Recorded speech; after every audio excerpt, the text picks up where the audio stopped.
Ardea in North Ayrshire was for many years the home of a Nobel explosives plant, the best known product being at the time dynamite. The sea lay to one side and the Garnock to the other. As the years went by, other products were produced at the site, and it was necessary to have more land. A bridge was built across the Garnock onto Longford Misk, where the farm of Snodgrass lay.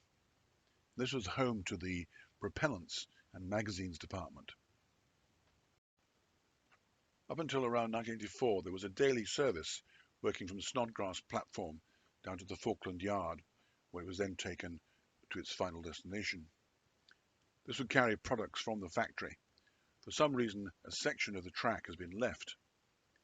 There's even some buffer stops there.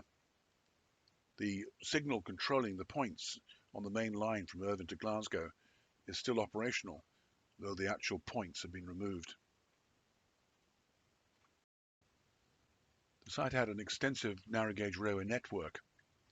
This ran across the bridge, across the Garnock, and then went to the various magazines and to other sites. Much of the track has been lifted, but every now and again you find a piece in situ. Looking downstream from the Garnock Bridge, there's another one in the distance. Irvine lies off to the left, and the old Fullerton Harbour is there. There's also an old loading quay. This was used for taking time-expired explosives, etc., out to sea to be safely dumped.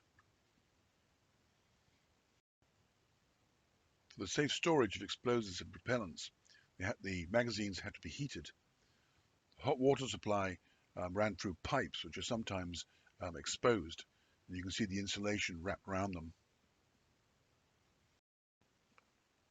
On the west side of the Garnock lies the remains of the old power station, which produced both electricity and also hot water for the magazines. The old Miles Strait, part of the Bogside Racecourse, used to run up into the area near Snodgrass.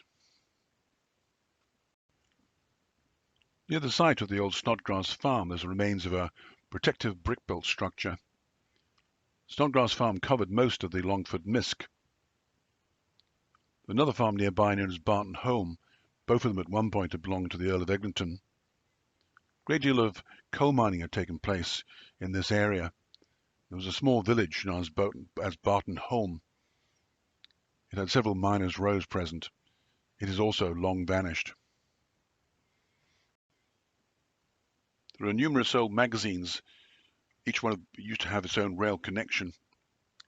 They're easily identified with their large, long blast walls lying parallel to where the trains would have been loaded or unloaded. As I said, each one of the magazines used to be heated.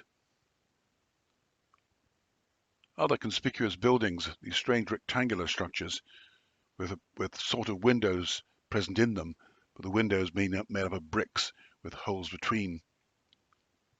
It seems that certain chemicals such as acetone were associated with the propellants, and these were allowed to evaporate.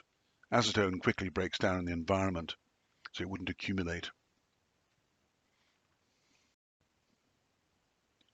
The name Snodgrass for the farm is a bit of an unusual name. It also became a family name. It means grass that's very short cropped, rather like you might find at a golf course. The propellants stored here in the magazines were a different class of explosive. They're used in such things as artillery shells, providing the propulsive force for the projectile coming out of the barrel. The Garnock used to run through a large U-shaped bend here. However, in the 19th century, a canal was dug across the top, known as the Cut. This drained the U-bend, giving more land and also removing the danger of flooding. The East Garnock site is entirely abandoned. It's a very valuable nature reserve. There are a large number of lagoons which form the homes for several waterfowl species such as swans. Also, the various habitats support a wide range of nesting birds, also dragonflies, moths, damselflies, and so on.